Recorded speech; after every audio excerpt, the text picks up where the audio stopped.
আল্লাহওয়ালা ছিল। এই 5 জন জীবিত অবস্থায় এনাদের অনেক ভক্তবৃন্দ ছিল। এনাদের মৃত্যুর পরে ওনাদের যে শাগির্দরা ছিল তারা আল্লাহরই ইবাদত করত, মুশরিক ছিল না। কিন্তু শয়তান বড় পীর সেজে ওনাদের মাঝে আসলো। শয়তান কি, আগে একদিন বলেছিলাম, শয়তান কয়েকভাবে ধোঁকা দেয়। তার মধ্যে একটা হলো শয়তান সশরীরে মানুষের আকৃতিতে এসে ধোঁকা দেয়। মনে আছে শয়তান 3 সূরাতে ধোঁকা দেয় বলছিলাম না? তার মধ্যে একটা হলো শয়তান কি মানুষের আকৃতিতে এসে সশরীরে মানুষদেরকে ধোঁকা দেয়। নেক্সট সূরাতে হ্যাঁ আসছে, বড় পিশাব সেজে আসছে, এসে বলে যে সেও ইবাদত করা শুরু করছে। আরে ভাই, তোমাদের মাঝে না 5 জন লোক ছিল এরকম আল্লাহওয়ালা? হ্যাঁ হ্যাঁ ছিল, তারা তো ভালোই ছিল, আমরাও তাদেরকে অনেক ভক্তি শ্রদ্ধা করতাম, মহব্বত করতাম, ভালোবাসতাম, তাদেরকে অনেক হাদিয়া তোহফা দিতাম, তাদের কথা মতো চলতাম, অনেক কিছুই করতাম। হ্যাঁ আমিও তো তাদেরকে ভালোবাসতাম। শয়তান শয়তান বলতেছে আমিও তাদের একজন মহব্বতকারীদের মতো, তোমাদের মতো একজন। আমার বাড়ি অনেক দূরে, আমি তাদের নাম শুনছি, তাদেরকে আমি অনেক ভালোবাসি। তাদের জীবদ্দশায় তো আসতে পারি নাই, কয়েকবার আসছিলাম, কিন্তু মারা যাওয়ার পরে আসতে পারি নাই। তাদের কবরটাও জিয়ারত করে যায়, আর তোমাদেরকে একটা পরামর্শ দিয়ে যায়। তো কি পরামর্শ? এক কাজ করো তোমরা, তারা যেমন জীবিত থাকা অবস্থায় তাদের সামনে ইবাদত করলে যতটা ভালো লাগতো, নামাজের মধ্যে ইবাদতের মধ্যে যতটা মনোযোগ সৃষ্টি হতো, এখন কি সেমন হয়? না না না, এখন তো হয় না সেরকম। উস্তাদ সামনে না থাকলে কি পড়ালেখায় জোর হয়? কয় শোনো, এক কাজ করো, তাদের তো ফিরে পাবো না, তাদেরকে জীবিতও করতে পারবো না। এক কাজ করি, আমরা তাদের 5টা সুন্দর সুন্দর মূর্তি বানাই। আমরা যখন ইবাদত করব, তাদের মূর্তিগুলি সামনে রেখে মনে করব যে তারা আমাদেরকে দেখতেছেন। নাউজুবিল্লাহ, তারা আমাদের সামনেই আছেন। আলহামদুলিল্লাহ নাহমাদুহু ওয়া নাস্তাঈনুহু ওয়া নাস্তাগফিরুহু ওয়া নু'মিনু বিহি ওয়া নাতাওয়াক্কালু আলাইহি ওয়া নাউযু বিল্লাহি মিন শুরুরি আনফুসিনা ওয়া মিন সাইয়্যাতি আ'মালিনা। من يهده الله فلا مضل له ومن يضلله فلا هادي له وأشهد أن لا إله إلا الله وحده لا شريك له وأشهد أن سيدنا ومولانا محمدا عبده ورسوله صلى الله عليه وعلى آله وأصحابه وبارك وسلم تسليما كثيرا كثيرا. أما بعد فقد قال الله سبحانه وتعالى في كلامه المجيد: أعوذ بالله من الشيطان الرجيم. بسم الله الرحمن الرحيم. ومكروا مكرا كبارا وقالوا لا تذرن آلهتكم ولا تذرن ودا ولا سواعا ولا يغوث ويعوق ونسرا وقد أضلوا كثيرا ولا تزد الظالمين إلا ضلالا. مما خطيئاتهم أغرقوا فأدخلوا نارا فلم يجدوا من دون الله أنصارا. وقال نوح رب لا تذر على الأرض من الكافرين ديارا إنك إن تذرهم يضلوا عبادك ولا يلدوا إلا فاجرا كفارا. رب اغفر لي ولوالدي ولمن دخل بيتي مؤمنا وللمؤمنين والمؤمنات ولا تزد الظالمين إلا تبارا. صدق الله مولانا العظيم وصدق رسوله النبي الأمي الكريم ونحن على ذلك من الشاهدين والشاكرين والحمد لله رب العالمين سبحانك لا علم لنا إلا ما علمتنا إنك أنت العليم الحكيم درود شريف পাঠ করি اللهم صل على محمد وعلى آل محمد كما صليت على إبراهيم وعلى آل إبراهيم إنك حميد مجيد اللهم بارك على محمد وعلى آل محمد كما باركت على إبراهيم وعلى آل إبراهيم إنك حميد مجيد محترم حاضرین আল্লাহ তাআলার দরবারে লাখো কোটি শুকরিয়া যে আল্লাহ তাআলা আমাদেরকে জুমার নামাজ আদায়ের উদ্দেশ্যে মসজিদে আসার তৌফিক দান করলেন। আমরা সেই আল্লাহ রাব্বুল ইজ্জাতের দরবারে শুকরিয়া আদায় করি আলহামদুলিল্লাহ। গত সপ্তাহে আলোচনা করতেছিলাম সূরা নূহ সম্পর্কে। সূরা নূহের একটা বৈশিষ্ট্য হলো কিয়ামতের ময়দানে আল্লাহ তাআলা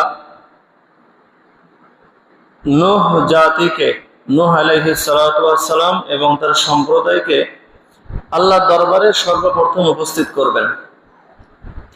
উপস্থিত করার পরে তাদের কাছে জিজ্ঞাসাবাদ করবেন যে তোমরা ঈমান কেন আনোনি।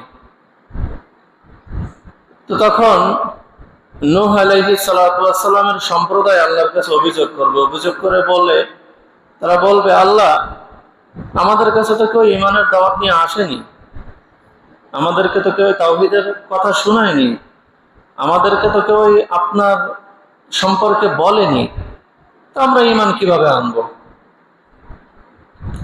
তখন নূহ আলাইহিস সালাতু ওয়াস সালামের কোনো সাক্ষী নেই। নূহ আলাইহিস সালাতু ওয়াস সালামের দাবি যে আমি ৯৫০ বছর দাওয়াত দিয়েছি, আর তার উম্মতের কথা হলো যে আমাদেরকে বলেইনি। তখন আল্লাহ তাআলা সাক্ষী হিসাবে উপস্থাপন করবেন হযরত মুহাম্মদ সাল্লাল্লাহু আলাইহি ওয়াসাল্লাম এবং হযরত মুহাম্মদ সাল্লাল্লাহু আলাইহি ওয়াসাল্লামের উম্মতদেরকে, অর্থাৎ শেষ নবী ও তার উম্মতদেরকে আল্লাহ তাআলা উপস্থিত করবেন। উপস্থিত করার পরে আল্লাহ তাআলা তাদেরকে জিজ্ঞাসা করবেন নূহ সম্পর্কে এবং তাদের সম্প্রদায় সম্পর্কে আপনি কি জানেন। আমাদের নবীকে জিজ্ঞাসা করা হবে। তখন মুহাম্মদ সাল্লাল্লাহু আলাইহি ওয়াসাল্লাম বলবেন, নূহ সে তো আল্লাহর নবী ছিল এবং সে তার সম্প্রদায়কে আল্লাহর প্রতি আহ্বান করেছেন দীর্ঘকাল, শত শত বছর, প্রায় 1000 বছর সময় নিয়ে এসে তাদেরকে দ্বীনের দাওয়াত দিয়েছেন। এই কথা শোনার পরে নূহ আলাইহিস সালাতু ওয়াস সালামের যে সম্প্রদায় ছিল যারা কাফের অবস্থায় মৃত্যুবরণ করেছে, তারা দেখবে যে ধরা তো খেয়ে গিয়েছে, এবার তাদের সাথে ঝগড়া শুরু করবে। এই আপনি কেমনে জানলেন? হ্যাঁ, আমরা সেই প্রথম জাতি, আমরা আদমের পরের জাতি আমরা, আর আপনি কোন শেষ জামানার লোক, আপনি কিভাবে জানলেন? তখন মুহাম্মদ সাল্লাল্লাহু আলাইহি ওয়াসাল্লাম এই সূরা নূহ শুরু থেকে শেষ পর্যন্ত তেলাওয়াত করবেন এবং তেলাওয়াত করার পরে বলবেন আল্লাহ তাআলা এই সূরা আমাদের উপরে নাজিল করেছেন। সুবহানাল্লাহ। তো সেই নূহ আলাইহিস সালাতু ওয়াস সালাম যিনি হাজার হাজার বছর আগে ইন্তেকাল করেছেন, তার উম্মত, তার জাতি ইন্তেকাল করছে, তারা ধ্বংস হয়ে গিয়েছে, তাদের সাক্ষী স্বরূপ আল্লাহ তাআলা কাল কিয়ামতের ময়দানে আমাদেরকে উপস্থাপন করবেন, আমাদের নবী এবং আমাদেরকে উপস্থাপন করবেন। আমরা সাক্ষী দেব ইনশাআল্লাহ। আল্লাহ আমাদেরকে সেই তৌফিক দান করুন, সকলে বলে আমিন। কারণ সেখানে সাক্ষী হিসেবে যাদেরকে উপস্থাপন করা হবে তারা বেঈমান থাকবে না, তারা সকল মুমিন থাকবে। তারা কার থাকবে? মুমিন থাকবে। তখন আল্লাহ তাআলা সূরা ইয়াসিনের মধ্যে আছে একটা ঘোষণা দিবেন, আমতাজুল ইয়াউমা আইয়ুহাল মুজরিমুন, যে কাফেরদেরকে, অপরাধীদেরকে, মুমিনদের থেকে, নিরাপরাধদের থেকে, যারা নিরাপরাধ তাদের থেকে, যারা কোনো অপরাধ করে নাই এদের থেকে আলাদা করে ফেলো। আমতাজুল ইয়াউমা আইয়ুহাল মুজরিমুন, যারা অপরাধী তাদেরকে আজকের দিনে কি করা হোক, আলাদা করে ফেলা হোক। এই কাফেরদেরকে আলাদা করা হবে, এদেরকে আলাদা করার পরে এদের জবান টবান সব বন্ধ করে এদেরকে জাহান্নামের মধ্যে নিক্ষেপ করা হবে। নাউজুবিল্লাহ। তো নূহ আলাইহিস সালামের সম্প্রদায় সম্পর্কে আলোচনা করতেছিলাম যে আল্লাহ তাআলা নূহ আলাইহিস সালামকে কেন পাঠিয়েছেন, নূহ আলাইহিস সালাম কি করেছেন, কেমন দাওয়াত দিয়েছেন, প্রকাশ্যে গোপনে, তারপরে সকলকে উপস্থিত করে উচ্চ আওয়াজে, নিচু আওয়াজে, এক বিভিন্ন ভাবে উনি দাওয়াত দিয়েছেন। তারপরে নূহ আলাইহিস সালাম ওনার জাতিকে আল্লাহর ক্ষমার প্রতি আশাবাদী করেছিলেন। আল্লাহ যে দয়াশীল এগুলো উপস্থাপন করার জন্য প্রমাণস্বরূপ তিনি আল্লাহর কিছু নিয়ামতের কথা বলেছিলেন, যে আল্লাহ তোমাদেরকে কিভাবে সৃষ্টি করেছেন, আল্লাহ তোমাদেরকে কি দিচ্ছেন। এই আলোচনাগুলি গত সপ্তাহে করেছিলাম। তো নূহ আলাইহিস সালামের সম্প্রদায় হযরত নূহের ব্যাপারে কিছু ষড়যন্ত্র করা শুরু করলো। সে কথা আল্লাহ বলছেন, ওয়ামাকারু মাকরান কুব্বারা, যে নূহের সম্প্রদায় যারা কাফের ছিল এরা নূহ আলাইহিস সালামের ব্যাপারে ষড়যন্ত্র করলো, মহা ষড়যন্ত্র। কি ষড়যন্ত্র? কোন কোন তাফসীরে আসছে যে হযরত নূহকে হত্যা করে ফেলা ষড়যন্ত্র করলেন। আবার কেউ বলছেন যে না, শুধু নূহ না, সমস্ত মুমিনদেরকে, 80 জন মুমিন ছিল। কতজন মুমিন ছিল? মাত্র 80 জন মুমিন ছিল। এই 80 জন মুমিন সহ নূহ আলাইহিস সালামকে হত্যা করে ফেলার তারা ষড়যন্ত্র করলো। وقالوا لا تذرن آلهتكم ولا تذرن ودا ولا سواعا ولا يغوث ويعوق ونسرا। আর তারা আরেকটা কথা বলল যে নেতা যারা ছিল নূহ আলাইহিস সালামের সম্প্রদায়ের মধ্য থেকে, কাফের নেতা যারা ছিল, এরা তাদের অনুসারীদেরকে একটা আদেশ করলো, এই আমার অনুসারীরা, আমার ভক্তবৃন্দরা, কাফের নেতারা সম্প্রদায়ের, সমাজের কাফের নেতারা, পাপাচার নেতারা, এরা কি আদেশ করলো? লা তাযারুন্না আলিহাতাকুম, তোমরা তোমাদের যে প্রভু আছে, তোমরা তোমাদের যে মাবুদরা আছে, তোমাদের যে খোদারা আছে, এদেরকে ত্যাগ করো না। তোমাদের খোদাদেরকে ত্যাগ করো না। কোন কোন খোদাকে? লা তাযারুন্না আলিহাতাকুম ওয়া লা তাযারুন্না ওয়াদ্দা। এক নম্বরে ওয়াদ্দাকে, যে কয়টা মাবুদের কথা বলছে, খোদাদেরকে, খোদা শুধু খোদা বলে নাই, খোদাদেরকে ত্যাগ করো না। খোদা কে কে? ওয়াদ্দা। এক নম্বরে ওয়াদ্দা নামক একজন খোদা ছিল ওদের, ওয়াদ্দাকে ত্যাগ করো না। ওয়ালা সুওয়া, সুওয়াকেও ত্যাগ করো না। ওয়ালা ইয়াগুসা, ইয়াগুসকেও ত্যাগ করো না। ওয়া ইয়াউকা, ইয়াউককেও ত্যাগ করো না। ওয়া নাসরা, নাসরাকেও ত্যাগ করো না। এই 5টা খোদা। কতটা খোদা ছিল ওদের? এই 5টা খোদার কথা কোরআনে উল্লেখ করা হয়েছে, যে এই যে তোমাদের 5 জন দেবতা আছে, 5 জন যে খোদা আছে, 5 জন যে আল্লাহ আছে তোমাদের, এদেরকে ত্যাগ করো না। কারা এই আদেশ করলো? কারা? ভুলে গেছেন? কাফের সম্প্রদায়ের নেতারা, কাফের নেতারা। কারা? কাফের নেতারা। কাদেরকে আদেশ করলো? কাদেরকে? তাদের অনুসারীদেরকে, ওই নেতাদের আনুগত্য যারা করতো, অর্থাৎ অন্যান্য কাফের লোকেরা, সমাজের অন্যান্য কাফের যারা নেতারা, যারা কি নেতা না, সাধারণ জনগণ, এই সাধারণ জনগণদেরকে আদেশ করতে লাগলো, এই তোমরা তোমাদের প্রভুদেরকে, তোমরা তোমাদের খোদাদেরকে পরিত্যাগ করো না, ছেড়ে যেও না। তো এই যে পাঁচজন নেতার 5 জন খোদার কথা বললো, এই 5 জন খোদা কারা, কি এদের পরিচয়? এ সম্পর্কে তাফসীরের মধ্যে লেখা হয়েছে যে হযরতে আদম আলাইহিস সালাতু ওয়াস সালাম আর হযরতে নূহ আলাইহিস সালাতু ওয়াস সালাম, এই 2 নবীর মধ্যবর্তী সময়ে, এই 2 নবীর মধ্যবর্তী সময়ে 5 জন মহাপুরুষ ছিল, 5 জন মহামানব ছিল, যারা অনেক আল্লাহওয়ালা ছিল, অনেক ভালো ছিল। অনেক কি ছিল? ভালো ছিল, আল্লাহওয়ালা ছিল, পরহেজগার ছিল, অনেক বড় হুজুর ছিল, বড় পীর সাহেব ছিল, যে যে ভাষায় বোঝেন আর কি। আমাদের দেশের পীর সাহেবদেরকে বড় বড় পেশাবদেরকে অনেক ভক্তি শ্রদ্ধা করা হয়, বড় আলেমদেরকে ভক্তি শ্রদ্ধা করা হয়। হ্যাঁ, এরকম ভালো মানুষ যারা, এদেরকে ভক্তি শ্রদ্ধা করা হয়। তো এরকম সে যুগেও এরকম বড় বড় 5 জন আল্লাহ বলা ছিল। একজন, এই যে 5টা নাম বললাম ইতিপূর্বে, এই 5 নামের 5 জন আল্লাহ বলা ছিল।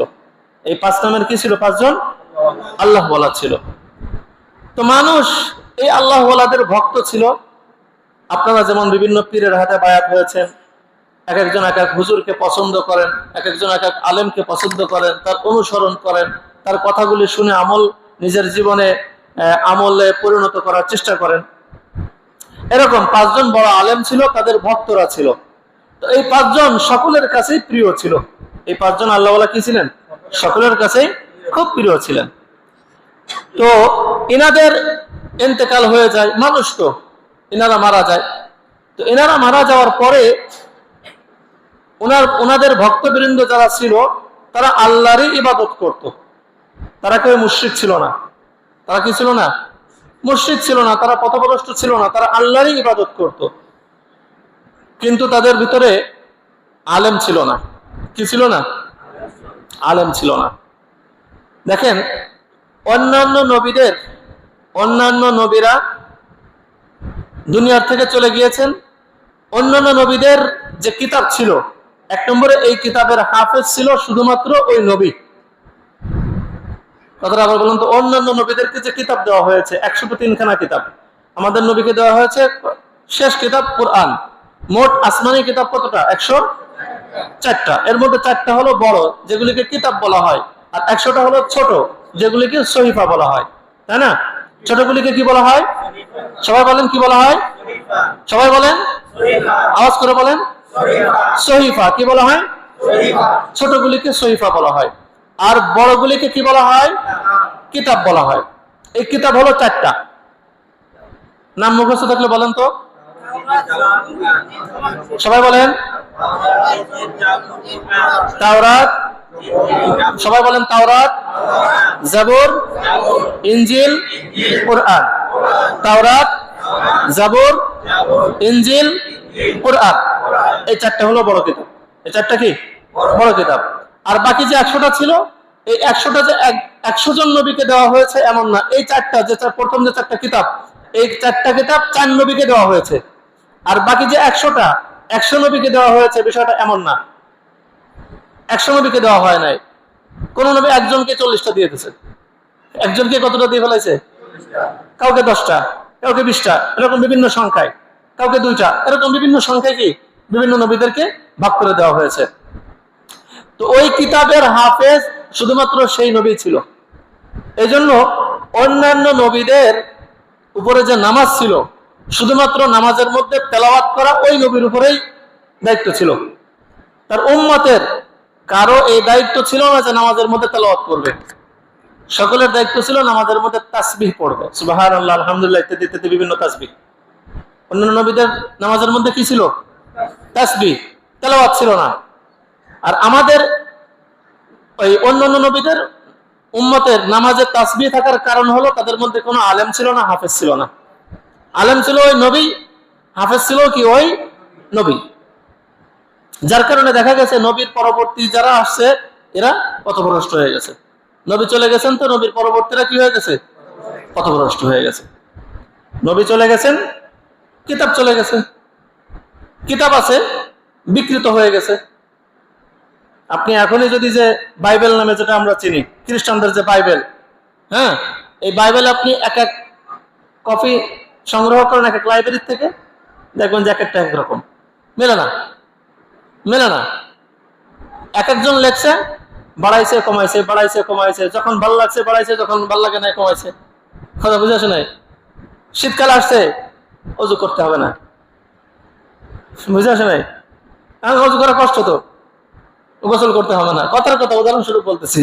শীতকাল আসছে, ধনীরা কেউ চুরি করছে, হাত কাটতে হবে না। গরিবরা কেউ চুরি করছে, হাত কাটতে হবে। এভাবে বাড়াইছে কমাইছে। কারণ কি ছিল? তাদের মধ্যে আলেম ছিল না, হাফেজ ছিল না, যার ফলে পরবর্তী উম্মত ভ্রষ্ট হয়ে গেছে। আর আমাদের নবী সাল্লাল্লাহু আলাইহি ওয়াসাল্লাম নিজেও হাফেজ ছিলেন। তিনি অসংখ্য হাফেজ কোরআন রেখে গিয়েছেন। মুফাসসিরে কোরআন রেখে গিয়েছেন, মুফতি রেখে গিয়েছেন। মুফতি সাহাবাদের মধ্যে সকলে মুফতি ছিল না। সব সাহাবা মাসালা দিতেন না। সব সাহাবা ইকরাম কি করতেন না? মাসআলা দিতেন না।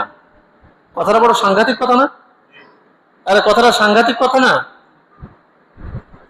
সাহাবা ইকরাম নবীর দর্শন পেয়েছে, নবীকে দেখেছে, নবীর থেকে হাদিস শুনেছে, কোরআন শুনেছে, সরাসরি মুখস্থ করছে, তাও মাসালা দিতেন না। তাও কি করতেন না? মাসআলা দিতেন না। আবু বকর রাদিয়াল্লাহু তাআলা আনহু, উনি একেবারে এত বড় সাহাবী হওয়া সত্ত্বেও উনার থেকে মাত্র কয়েকটা হাদিস বর্ণিত, মাত্র কয়েকটা হাদিস। সাহাবীদের মধ্যে সবচেয়ে, আল্লাহ রাসূলের পরে সবচেয়ে শ্রেষ্ঠ মানুষ কে? সন্দেহ আছে? সন্দেহ আছে নাকি? কোনো সন্দেহ নেই। আবু বকর রাদিয়াল্লাহু তাআলা আনহু কি আল্লাহ নবীর পরে সবচেয়ে শ্রেষ্ঠ মানুষ এই উম্মতের মধ্যে, এই উম্মতের মধ্যে সবচেয়ে শ্রেষ্ঠ মানুষ। শুধু এই উম্মত না, সমস্ত উম্মতের মধ্যে, সমস্ত উম্মতের মধ্যে আল্লাহ নবী সাহাবী আবু বকর রাদিয়াল্লাহু তাআলা সর্বশ্রেষ্ঠ মানুষ। নবীদের পরে আবু বকরের স্থান। আপনারা কি বুঝতে পারছেন? এই আবু বকর রাদিয়াল্লাহু তাআলা মাত্র কয়েকটা হাদিস বর্ণনা করছেন। আর আমরা বেশি তরকারি, সেই ইমামের ভুল ধরি, অমুক হুজুরের ভুল ধরে, তমুক হুজুরের ভুল ধরি। জীবনে কোনোদিন আলিফ বা পড়তে পারি নাই, সূরা ফাতিহা পড়তে গেলে দাঁত ভেঙে পড়ে যায়, বা লিখতে গেলে কলম ভেঙে, লিখতে গেলে কলম ভেঙে পড়ে যায়। ওমা, উনি বড় মুফতি হয়ে গেছে, হুজুর এরকম বললো কে, হুজুর এটা বলে কে, হুজুর সেটা বলে কে। হিসাব করে কথা বলতে হয়। কি হিসাব করে কথা বলতে হয়, হিসাব ছাড়া কথা বলতে হয় না। সাহাবা ইকরামদের মধ্যে ১৬ লক্ষ সাহাবীর মধ্যে মাত্র ১৪-১৫ জন মুফতি ছিল, মাসআলা দিতেন যারা। ১৬ লক্ষ সাহাবীর মধ্যে ১০০ না, ১০০ জনও না, মাত্র ১৪-১৫ জন কি করতেন? মুফতি ছিলেন, তারা মাসআলা দিতেন। মাত্র কয়েকজন মুফাসসির ছিলেন। আর এখন তো আমাকে ঘরে ঘরে আল্লামা, ঘরে ঘরে মুফতি। মুফতি সার্টিফিকেট কিনতে পাওয়া যায়। মুফতি সার্টিফিকেট কি কিনতেও পাওয়া যায়। উনি আল্লামা বানান করতে পারে না, লেখে দেখে আল্লামা। তাফসীর বানান করতে পারে না, লেখে দেখে তাফসীর, তাফসীর কি আন্তর্জাতিক মুফাসসিরে কোরআন। কথাটা বুঝেছ না? লিখতেছে তো, পোস্টারে লিখতেছে, একটু সুর দিচ্ছে, মাশাআল্লাহ, সবচেয়ে বড় বক্তা ইনি।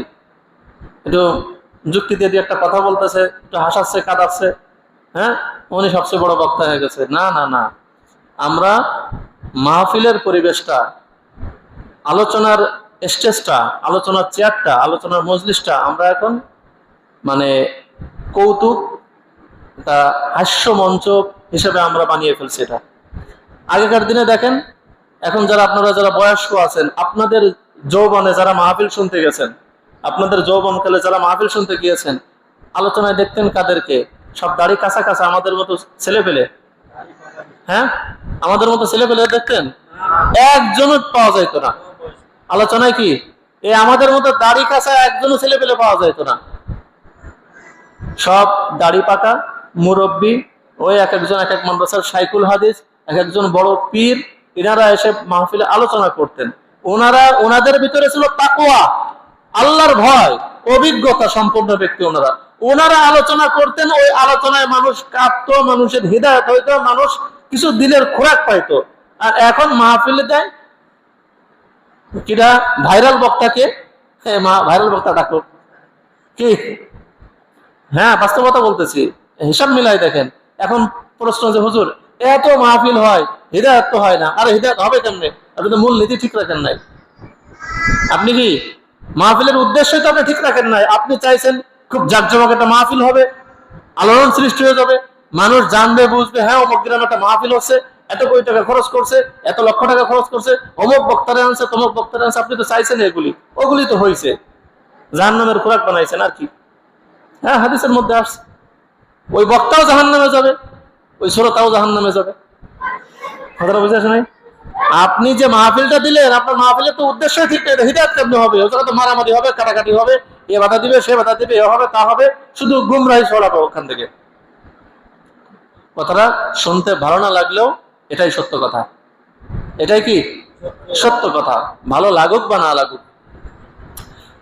তো যে কথা বলছিলাম, ওই আল্লাহওয়ালা, তো যেহেতু কথা বলেই ফেললাম, তো আমরাও চেষ্টা করব, আমরা যদি কখনো মাহফিল করি, আমরা যদি কখনো আলোচনা করতে যাই, আল্লাহওয়ালা, পরহেজগার, মুত্তাকি, এলেমওয়ালা, জাননেওয়ালা এমন ব্যক্তিদেরকে দাওয়াত দিব, এমন ব্যক্তিদের আলোচনা শুনবো, এমন ব্যক্তিদের প্রশংসা করব, এমন ব্যক্তিদেরকে মহাব্বত করব। তাহলে কাল কিয়ামতের ময়দানে ওনাদেরকে শুধু মহাব্বত করার কারণেই আপনার নাজাতের ফয়সালা হয়ে যাবে। হ্যাঁ, হাদিসের মধ্যে আসছে যে যারা আলেমদেরকে মহাব্বত করে, চেনেন না জানেন, মানে শুধু নাম শুনছেন অমুক একজন ভালো আলেম আছে, আপনি তাকে মহাব্বত করা শুরু করছেন, কাল কিয়ামতের ময়দানে সে জান্নাতে যাক বা না যাক, তাকে মহাব্বত করার কারণে আপনি জান্নাতে যাবেন। কথাটা কি বুঝতে পারছেন? হ্যাঁ, কোন আলিমান আও মুতাআল্লিমান আও মুহিব্বান, আলেমকে ভালোবাসো, আলেমকে মহাব্বতকারী হও, আলেমের খায়ের খা হও, আলেমের কল্যাণকামী হও, তাহলে এটাই তোমার নাজাতের, মানে নাজাতের যত উসিলা আছে তার মধ্যে এটাও একটা। আমি বলছি না যে এটাই যথেষ্ট, আমি এটা বলছি না। নাজাতের যত উসিলা আছে তার মধ্যে কি এটাও একটা। নামাজ যেমন নাজাতের একটা উসিলা, এটাও একটা নাজাতের উসিলা। কথাটা কি বুঝতে পারছেন? আবার আপনার জন্য খাস করে নেন না এটাই নাজাতের উসিলা, এটা করলেই হয়ে যাবে, এমন যেন মনে করেন না। তো আগেকার নবীর উম্মতেরা ধ্বংস হয়ে, মানে গুমরাহ হয়ে যেত, তাদের প্রতি আলেম ছিল না। আর এই নবীর উম্মতেরা তাদের গুমরাহ না হওয়ার কারণ, অর্থাৎ তারা যাতে গুমরাহ না হয়, যেহেতু কিয়ামত পর্যন্ত তার নবী আসবে না, এই জন্য নবীর যে দাওয়াতের কাজ ছিল, নবীর যে দায়িত্বটা ছিল, এই দায়িত্বটা এই উম্মতের আলেমদেরকে দিয়ে গিয়েছেন। এই জন্য হাদিসের মধ্যে বলা হয়েছে কি ওয়ারাসাতুল আম্বিয়া, নবীদের ওয়ারেস। তো যাই হোক, ওই যে পাঁচজন আল্লাহওয়ালা ছিল, এই পাঁচজন জীবিত অবস্থায় এনাদের অনেক ভক্তবৃন্দ ছিল। এনাদের মৃত্যুর পরে ওনাদের যে শাগরেদরা ছিল তারা আল্লাহরই ইবাদত করতো, মুশরিক ছিল না। কিন্তু শয়তান বড় পীর সেজে ওনাদের মাঝে আসলো। শয়তান কি আগে একদিন বলেছিলাম, শয়তান কয়েকভাবে ধোঁকা দেয়। তার মধ্যে একটা হলো শয়তান সশরীরে মানুষের আকৃতিতে এসে ধোঁকা দেয়। মনে আছে শয়তান 3 সূরাতে ধোঁকা দেয় বলছিলাম না? তার মধ্যে একটা হলো শয়তান কি মানুষের আকৃতিতে এসে সশরীরে মানুষদেরকে ধোঁকা দেয়। নেক্সট সূরাতে হ্যাঁ আসছে, বড় পিশাব সেজে আসছে, এসে বলে যে সেও ইবাদত করা শুরু করছে। আরে ভাই, তোমাদের মাঝে না 5 জন লোক ছিল এরকম আল্লাহওয়ালা? হ্যাঁ হ্যাঁ ছিল, তারা তো ভালোই ছিল, আমরাও তাদেরকে অনেক ভক্তি শ্রদ্ধা করতাম, মহাব্বত করতাম, ভালোবাসতাম, তাদেরকে অনেক হাদিয়া তোফা দিতাম, তাদের কথা মতো চলতাম, অনেক কিছুই করতাম। হ্যাঁ আমিও তো তাদেরকে ভালোবাসতাম। শয়তান বলতেছে আমিও তাদের একজন মহাব্বতকারীদের মতো, তোমাদের মতো একজন। আমার বাড়ি অনেক দূরে, আমি তাদের নাম শুনছি, তাদেরকে আমি অনেক ভালোবাসি। তাদের জীবদ্দশায় তো আসতে পারি নাই, কয়েকবার আসছিলাম, কিন্তু মারা যাওয়ার পরে আসতে পারি নাই। তাদের কবরটাও জিয়ারত করে যায়, আর তোমাদেরকে একটা পরামর্শ দিয়ে যায়। তা কি পরামর্শ? এক কাজ করো তোমরা, তারা যেমন জীবিত থাকা অবস্থায় তাদের সামনে ইবাদত করলে যতটা ভালো লাগতো, নামাজের মধ্যে ইবাদতের মধ্যে যতটা মনোযোগ সৃষ্টি হতো, এখন কি সেমন হয়? না না না, এখন তো হয় না সেরকম। উস্তাদ সামনে না থাকলে কি পড়ালেখায় জোর হয়? কয় শোনো, এক কাজ করো, তাদের তো ফিরে পাবো না, তাদেরকে জীবিতও করতে পারবো না। এক কাজ করি, আমরা তাদের 5টা সুন্দর সুন্দর মূর্তি বানাই। আমরা যখন ইবাদত করব, তাদের মূর্তিগুলি সামনে রেখে মনে করব যে তারা আমাদেরকে দেখতেছেন। নাউজুবিল্লাহ, তারা আমাদের সামনেই আছেন। জীবিত অবস্থায় যেমন আমাদের সামনে থাকতেন, তেমনই আমাদের সামনে আছেন, আমাদেরকে দেখতেছেন। আমরা ইবাদত ঠিকই আল্লাহরই করব, কিন্তু মনে করবো যে আমাদের উস্তাদরা, আমাদের হুজুররা আমাদের সামনে আছে। এটা মনে করে ইবাদত করলে দেখবেন যে মনের ইবাদতের ভিতরে মনোযোগ বৃদ্ধি পাবে। তারা বলেছে হ্যাঁ, পরামর্শ তো সুন্দর। পরামর্শ কি সুন্দর, আসলেই তো কথাটা ঠিক। বেশ কিছু উদাহরণ দিয়েছে শয়তান, যে হ্যাঁ আসলে তো ঠিক। এবার 5টা মূর্তি বানাইছে। ওই 5 জনের কি 5টা সুন্দর করে মূর্তি বানাইছে। বানানোর পরে ইবাদত করা শুরু করছে ঠিকই আল্লাহ। ওদেরকে সামনে রেখে ইবাদত করে কার? ওদেরকে সামনে রেখে ইবাদত করে কার? ইবাদত করে আল্লাহর, সামনে থাকে ওরা। এখন এই মুরব্বী যারা ওদের মূর্তি তৈরি করছে, এই মুরব্বীরা কি চিরদিন বেঁচে থাকবে না মারা যাবে? শয়তানের 100 বছরের প্ল্যান। শয়তানের প্ল্যান কি? 100 বছরের প্ল্যান। এই জাতিকে ছেড়ে দেবে, পরের জাতিকে গুমরাহ করবে। এই জাতিকে কি করবে? ছেড়ে দেবে, পরের জাতিকে কি করবে? গুমরাহ করবে। এই মুরব্বীরা মারা গেছে। এই যে আপনারা যারা নামাজ পড়তে আসছেন, বাচ্চাদেরকে নিয়ে আসছেন, হ্যাঁ, ওরা এসে কি দেখতেছে? বাবা মসজিদে নামাজ পড়ে, তা আমরাও মসজিদে নামাজ পড়ি। আপনি যা করবেন আপনার বাচ্চা কি তাই করবে, করে দেখেন। আপনি যা করবেন আপনার বাচ্চা কি তাই করবে, অন্য কিছু করবে না। যখন বুঝতে শিখবে তখন ভিন্ন কথা। বাচ্চারা হলো অনুকরণ করে। হাদিসের মধ্যে আসছে কুল্লু মাউলুদিন ইউলাদু আলাল ফিতরা, প্রত্যেক বাচ্চাই ইসলাম মানার যোগ্যতা নিয়ে তৈরি মানে জন্ম নেয়। ফাআবাওয়াহু ইউহাউবিদানিহি আও ইউনাসসিরানিহি আও ইউমাজ্জিসানিহি, পিতারা তাকে ইহুদি বানায়, পিতারা তাকে নাসারা বানায়, পিতারা তাকে মুশরিক বানায়, কথাটা বুঝতে পারছেন, অগ্নি পূজারী বানায়, পিতার মাতা এগুলো বানায়। তো সন্তানেরা দেখছে, হাই হাই আমার বাবারা, আমার দাদাকে তো দেখেছি এই মূর্তির ইবাদত করতো, দাদা তো মরে গেছে, দাদা কি হয়ে গেছে, দাদার কাছে তো কোনদিন জিজ্ঞাসা করে নাই যে দাদা তুমি যে ইবাদত করো কার ইবাদত করো, মূর্তির ইবাদত করো না আল্লাহর ইবাদত করো, এ কথা তো জিজ্ঞাসা করে নাই। এখন দুই একজন যদি জিজ্ঞাসা করেও থাকে, তারা যদি বলে যে না দাদারা তো আল্লাহর ইবাদত করতো, না না না, আরো 98 জন কি বলে দাদারা আল্লাহর ইবাদত করতো কোন জায়গাতে, আমরা চোখে দেখছি না দাদারা এই মূর্তির ইবাদত করতো, এরকম ঝগড়া হয় কি হয় না? এইভাবেই তো ঝগড়া হয়। হ্যাঁ, তো সবাই বলা শুরু করলো না না না দাদারা আল্লাহর ইবাদত করে নাই, বাপ দাদারা সবাই ইবাদত করছে এই মূর্তির। এই যে পুরো জাতি ইবাদত করা শুরু করলো কার? আল্লাহর। আল্লাহর বলেন কার? ওই 5 মূর্তির ইবাদত করা শুরু করলো। ওই 5 মূর্তির এই সিজদা করে, 5 মূর্তির জন্য মান্নত করে, 5 মূর্তির জন্য ইবাদত করে, সবকিছু 5 মূর্তির জন্য। সবকিছু কাদের জন্য করে? ওই 5 মূর্তির জন্যই সবকিছু করে। এরপরে এই নূহ আলাইহিস সালাতু ওয়াস সালাম যখন এসে দাওয়াত দেওয়া শুরু করে, আল্লাহর জন্য, আল্লাহর দিকে যখন আহ্বান করা শুরু করে, তখন তাদের মাঝে এই ফিতনা শুরু হয়। তখন তাদের মাঝে কি, কেউ বলে যে না আমরা বাপ দাদাদেরকে দেখেছি তারা এই মূর্তির ইবাদত করতো, আল্লাহ আবার কোত্থেকে আসলো, নাউজুবিল্লাহ। এর মধ্যে আবার আল্লাহ কোত্থেকে আসলো? তো এবার এই খানগুলি হ্যাঁ, ওই 5টা ছেড়ে দাও, চলে তো আইপিএস আছে তো। তো নূহ আলাইহিস সালাতু ওয়াস সালাম যখন দাওয়াত দেওয়া শুরু করলেন, তখন তার সম্প্রদায়ের নেতারা, কাফের সম্প্রদায়ের নেতারা, কাফের নেতারা তাদের অধীনস্থদেরকে, তাদের কর্মীদেরকে কি বললো? এই তোমরা তোমাদের খোদাদেরকে পরিত্যাগ করো না। এবার বুঝছেন তো বিষয়টা? কোন খোদা বুঝছেন তো? আল্লাহ নাকি ওই 5 খোদা? এই 5 খোদাদেরকে তোমরা ছেড়ে দিও না, তাদেরকে পরিত্যাগ করো না। নূহ যা বলছে সে মিথ্যা বলছে, তোমরা ওটাকে মেনো না। সূরা হুদের ভিতরে বিস্তারিত আলোচনা আছে। وقالوا لا تذرن آلهتكم ولا تذرن ودا ولا سواعا ولا يغوث ويعوق ونسرا وقد أضلوا كثيرا ولا تزد الظالمين إلا ضلالا। নূহ আলাইহিস সালাতু ওয়াস সালাম বলছেন, আল্লাহ এই যে কাফের সম্প্রদায়, এরা নিজেরা তো গোমরাহ হয়েছে, পথভ্রষ্ট হয়েছে। ওয়াকাদ আদাল্লু কাসীরা, এদের অধিকাংশই গোমরাহ, পথভ্রষ্ট।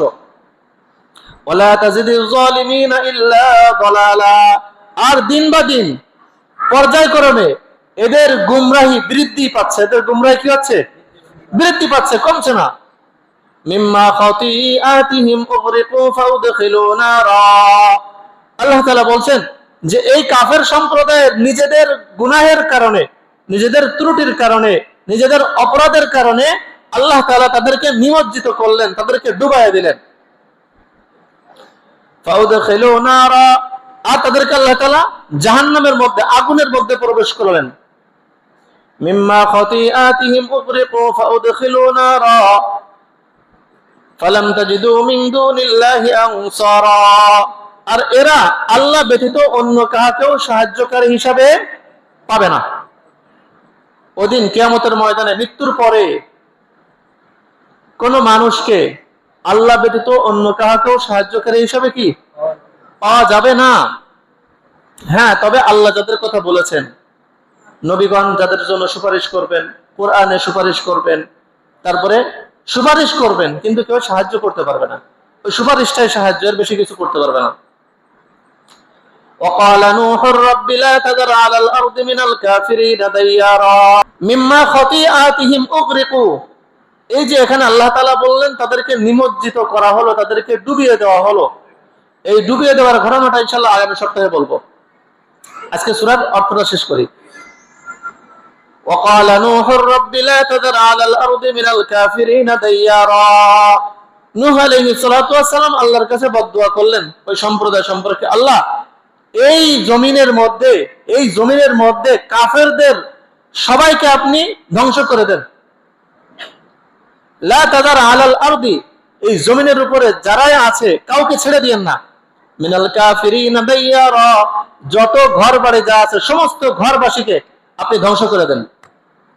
ইন্নাকা ইন তাযারহুম ইউদিল্লু ইবাদাকা ওয়া লা ইয়ালিদু ইল্লা ফাজিরান কাফফারা, যদি আপনি তাদেরকে অবকাশ দেন, ছেড়ে দেন।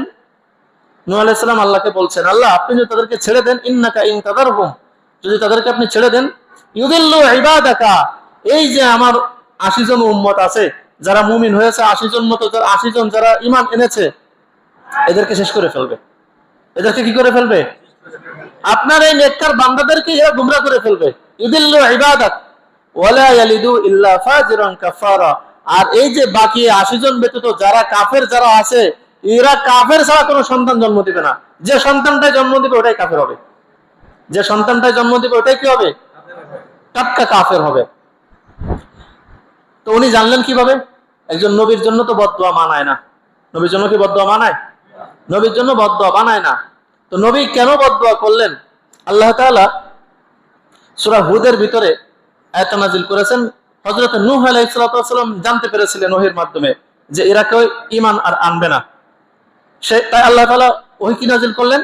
ওয়া উহিয়া ইলা নূহিন আন্নাহু লা ইউমিনা ইল্লা মান ক্বাদ আমানা ফালা তাবতাইস বিমা কানু ইয়াফআলুন।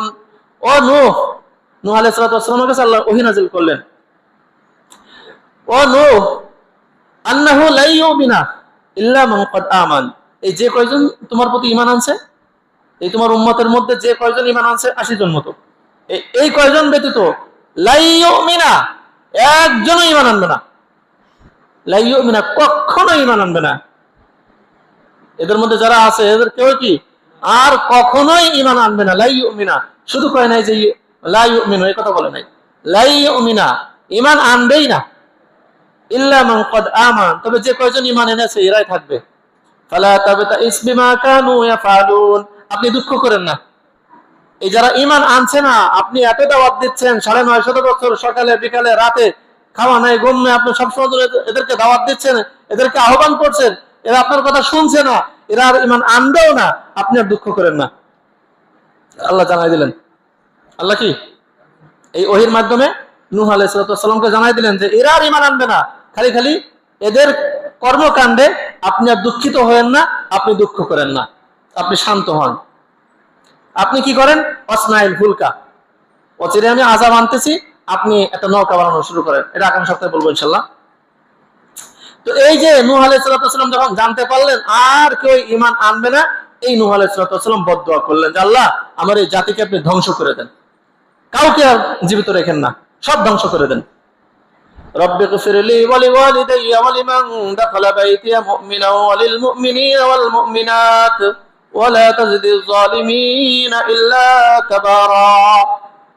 তারপরে নূহ আলাইহিস সালাম আবার আল্লাহর কাছে দোয়াও করলেন, রব্বি গফিরলি, আল্লাহ আপনি আমাকে maaf করে দেন, ওয়া লিওয়ালিদাইয়া, আমার পিতামাতাকে maaf করে দেন, ওয়া লিমান দাখালা বাইতিয়া মুমিনা, আর যারা আমার ঘরে মুমিন হিসেবে প্রবেশ করবে তাদেরকেও maaf করে দেন, ওয়ালিল মুমিনিনা ওয়াল মুমিনাত, সমস্ত মুমিন এবং মুমিনাত, অর্থাৎ মুমিন নারী, মুমিন পুরুষ এবং মুমিনা নারী, মুমিন নারী পুরুষকে maaf করে দেন।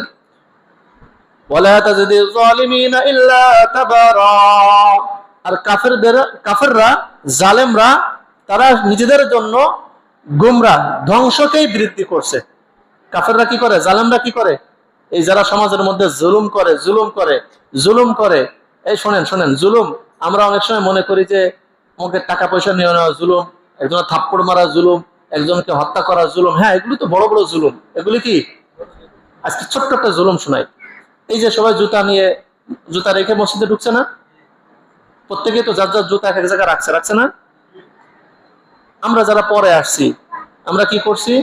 ওই জুতা, আমার জুতার তলায় কি রয়েছে?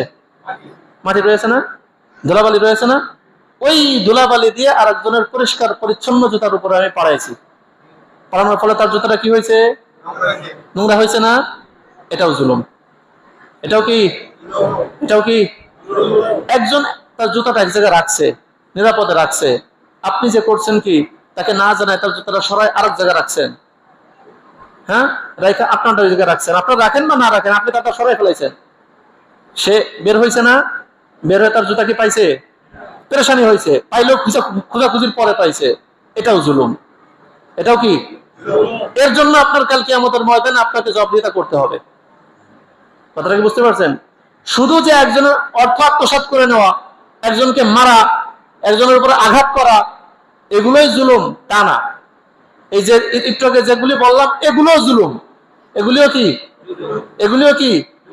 আর জালেমরা নিজের ধ্বংস ছাড়া আর কিছুই বৃদ্ধি করে না। ওয়ালা তাজিদুজ জালিমিনা ইল্লা তাবারা। জালেমরা নিজের ধ্বংস ছাড়া, নিজের বরবাদি ছাড়া আর কিছুই কি করে না? কিছুই কি করে না? কথা কোন বলেন? নাকি জালেম হতে চান? না জুলুম করেন? না কথা বলতে ভয় কিসের? বলেন।